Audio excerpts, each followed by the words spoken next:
my DIY friends. Today we're going to do something a little bit different. I'm kicking off that project where I'm doing the bathroom, my kids' bathroom that's in my hallway. It's a smaller bathroom, but I wanted to update it just a little bit.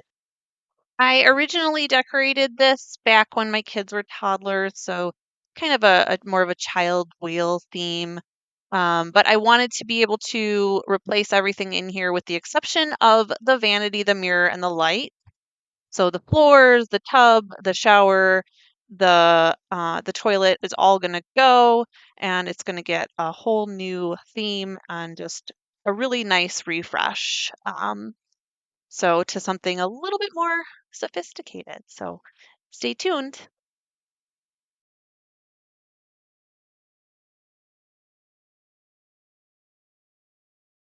I'm in my basement underneath the tub, and you can see here there is a PVC pipe coming out of the floor, or the ceiling, I guess.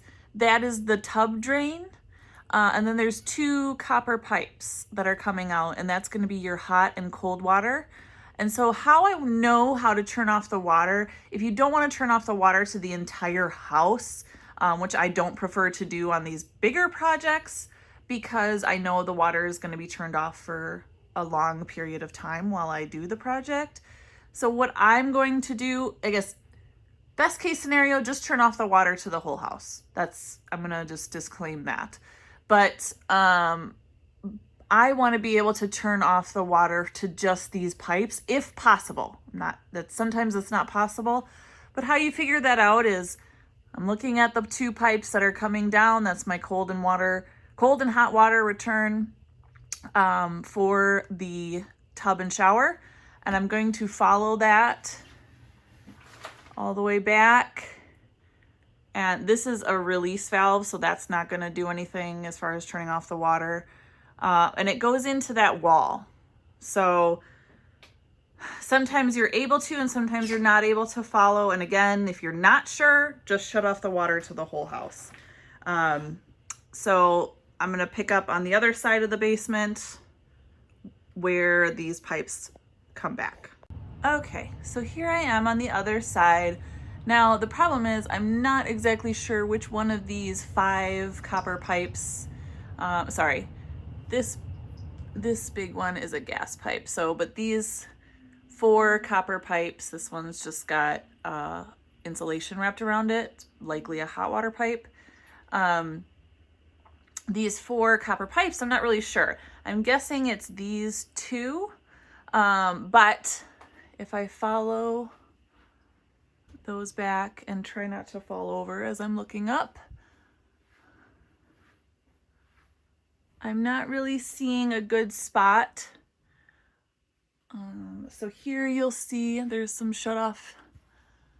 See that red handle right there? That's a shut off valve. So if I turn that so that it's perpendicular to the pipe, that shuts off the water.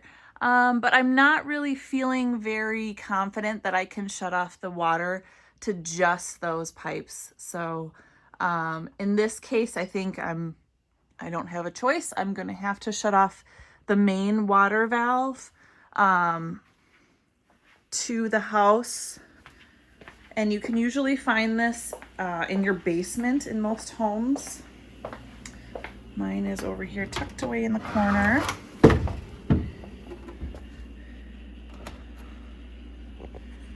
And so here you can see there's this main valve. Ooh, almost dropped you.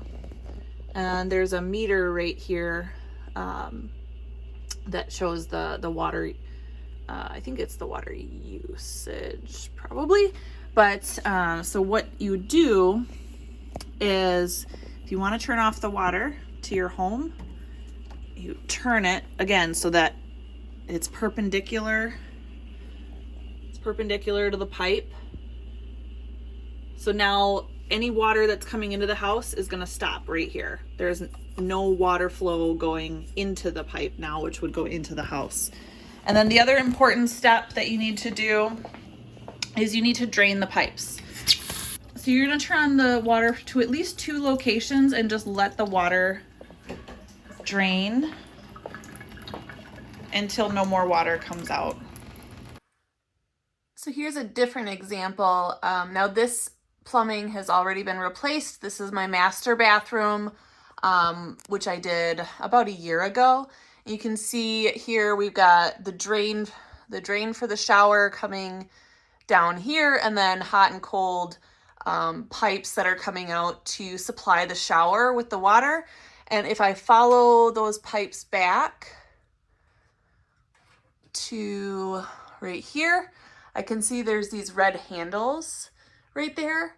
So for that project, I was actually able to turn off the water just by moving those handles so that they were perpendicular to the pipes. And that way I was able to turn off the water to just this location while I did the project. Now, again, that's not always possible, but if you can, and you're gonna have the water off for a while, I chose to leave the water off for these pipes for the entirety of the project. I let the faucet go downstairs about, 5 minutes until it really started just trickling. That means that the water is pretty much drained from the pipes. So if I turn this on now, there's no water that's gonna come out. So that's how you know it's safe to start doing work on the pipes. So first thing I want to do, because I want to get this entire piece, tub and shower wall out, first thing I want to do is take off the trim set. So that's, this handle, the spout, the overflow, and then the drain. So each of these is going to be a little different, but mine is really old. So this front cap is usually held on. Yep. By a screw. There we go. If yours has more of a handle, we'll talk about that, but so either the top pops off, or maybe somewhere around the grip portion of the handle, there could be a small little inset, and that means there's a hex screw that releases this handle. And then there's just a screw that holds that on, comes right off. And then there's usually a couple of screws that hold on this trim piece. My daughter got carried away with the nail polish one day, so that's another reason. All right, so that just comes off. And here's your water mixing valve, I guess. All right, so that piece is off. Next we'll move to the tub spout. These are generally come in one of two types. Either it screws off, which you just twist the actual spout and it comes off that way. It's a threaded spout. Mine, if I feel underneath here, I can feel there's some kind of indent, and there's a set screw in there that basically clamps the spout onto the pipe that comes out of the wall. So if you look under there, I'm guessing it's a hex. Yep, hex. Okay, so here I have, this is a hex key set. I really like it because it's not loose. All the hex keys it's almost like a Swiss Army knife. I really like it because it's just one little tool that has a bunch of different sizes. So instead of trying to find the size, I just grab this tool and use it when I need it. This will be linked in the products below if you're interested in something like this. Comes in really handy. That one was too big.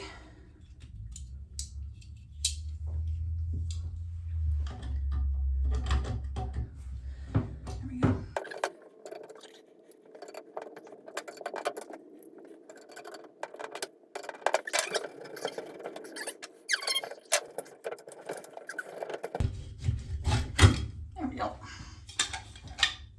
That's that. All right, the overflow, really easy.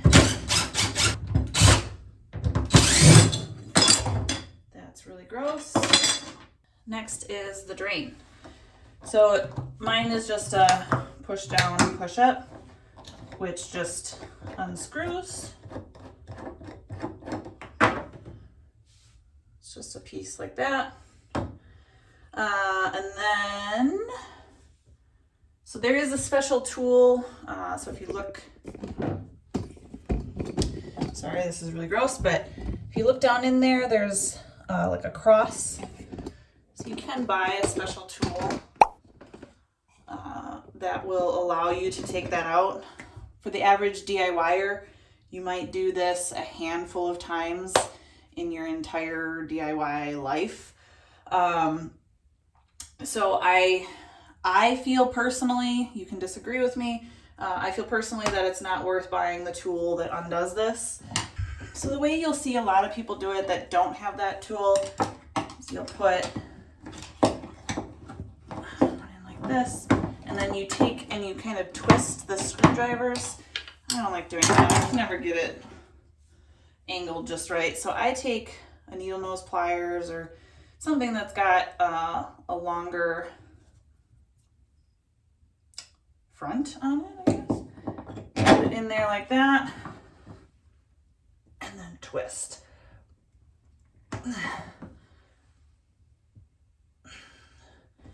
And there's gonna be plumber's putty and other things, and depending on how old your tub is, it's gonna take a little bit of force to get it out of there. But it just unscrews.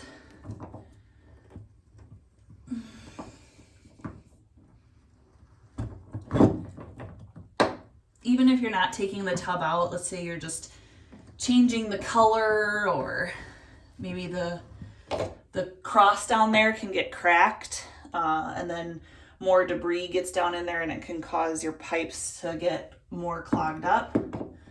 So if you wanted to just change the drain out, this is a good way to do it without having to buy that little tool. This is going to be really gross because there's going to be all sorts of 20-year-old plumber's putty under there. And that's it. So that's how you take off the trim kit. Now this is ready to cut out and take out the entire tub. Well, actually, not quite yet. Got a couple other steps, but if I forget to mention it later, I will also be putting some kind of rag or paper towel down into that hole because I don't want any debris that I might be cutting to get down in there. So that's a step I probably won't film, but just know that as you're doing this kind of projects, you want to make sure that you're keeping your drain clean. Okay, so next step, just to make my life a little bit easier, this is not required, but to make my life a little bit easier as I'm taking this tub out, there's a caulk line right here that is going to essentially glue the tub to this floor, which is also getting taken out eventually. So to help me when I'm lifting this tub out of here, I'm gonna just score this caulk line to separate it. And to do that, I've got this handy dandy tool that I really like. Helps with all sorts of different jobs, but in this case, we're gonna use it to scrape the caulk. I'm gonna try.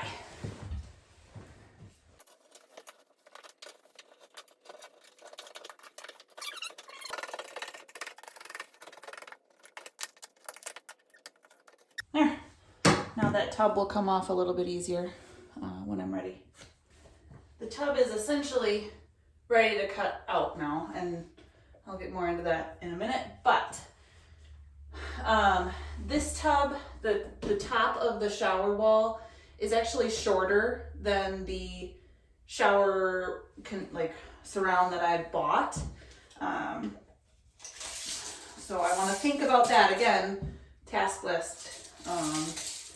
You want to think about what you're going to be putting in versus what you're taking out.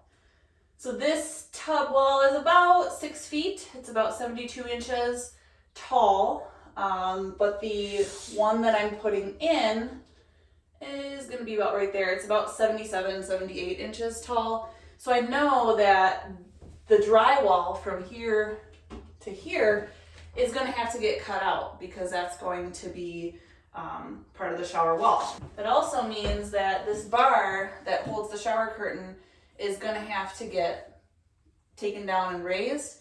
And this is the part that I wasn't too thrilled about when I realized, but the arm for the shower is also going to have to get raised up. I suppose I could punch a hole in the shower wall similar to the trim kit here. I don't really want to do that. I'd rather just raise the plumbing up. So what I'm going to do is, behind here is this copper piping. What I'm going to do instead is probably replace the copper piping with PEX piping. So stay tuned for that video. Again, if you guys aren't subscribed, please subscribe. So I'll probably be replacing the copper piping behind this wall with PEX piping. It's just a lot easier for a DIYer to do PEX than copper. I don't know how to solder, so. But I will be putting in a new shower and trim kit. So unfortunately, I think I'm gonna have to move that arm up a little bit because the new shower I got is a little bit taller. So, coffee break.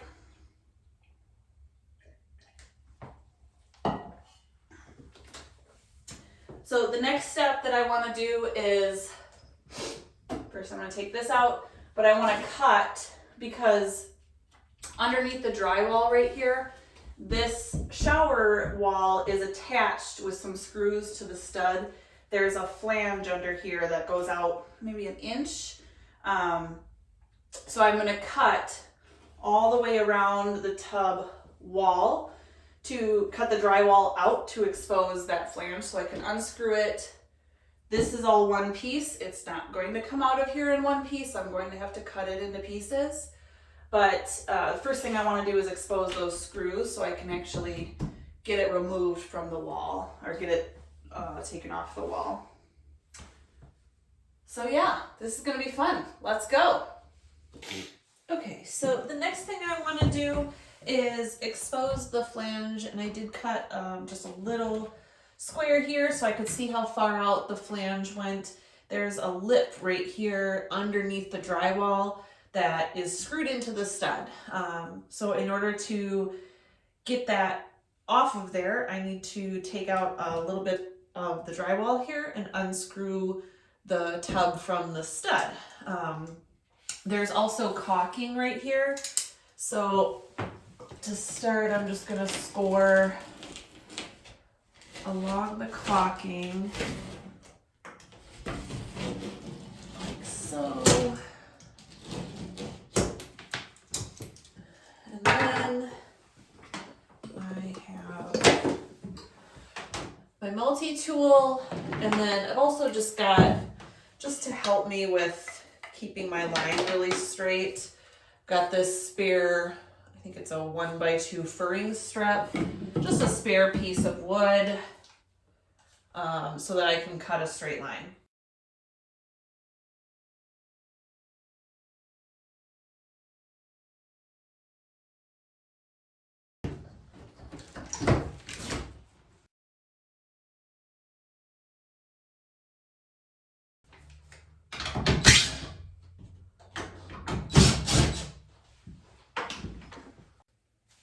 Okay, So I got all my safety gear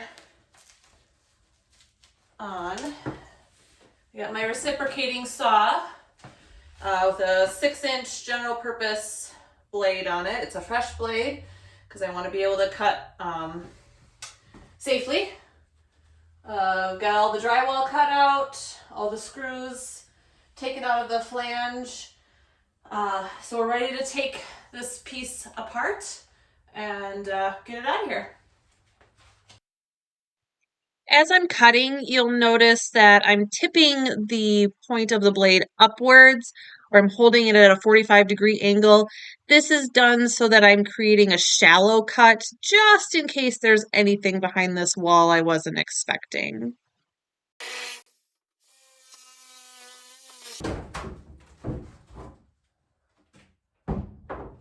that. So I'm going to go ahead and remove all the rest of these pieces.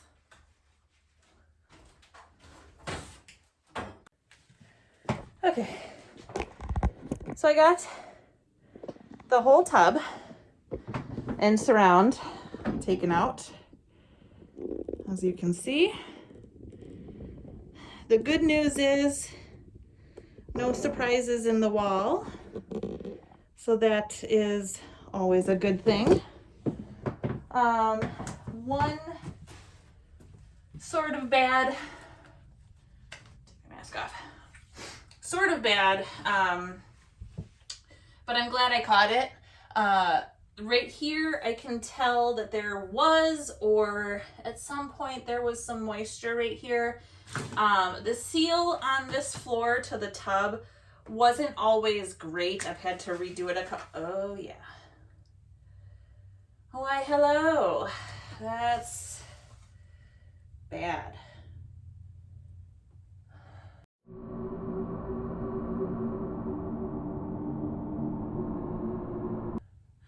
All right, so we've got some mold here,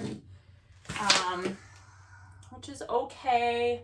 So what I'm probably gonna end up doing is cutting this section of the floor out and laying a new subfloor, because I don't want to cover that back up. Also, and I know I talked about this before, this piping, while it's in really good shape and it'll last, a million years, the pipe that goes up to the shower head is too short. And I do have a new piece that will go on right here to turn the tub spout on. And I'm tempted, the gaskets look okay, but depending on how the dry fit goes with the tub, I might even redo this PVC pipe. You can buy a kit. So we'll see if I have to do that. So stay tuned, but day 1 demo is done. So next step is going to be getting this copper piping switched out with the PEX piping, and getting the floor, subfloor replaced. So stay tuned. If you haven't, please subscribe and let me know what you think. So I'll see you soon. Bye.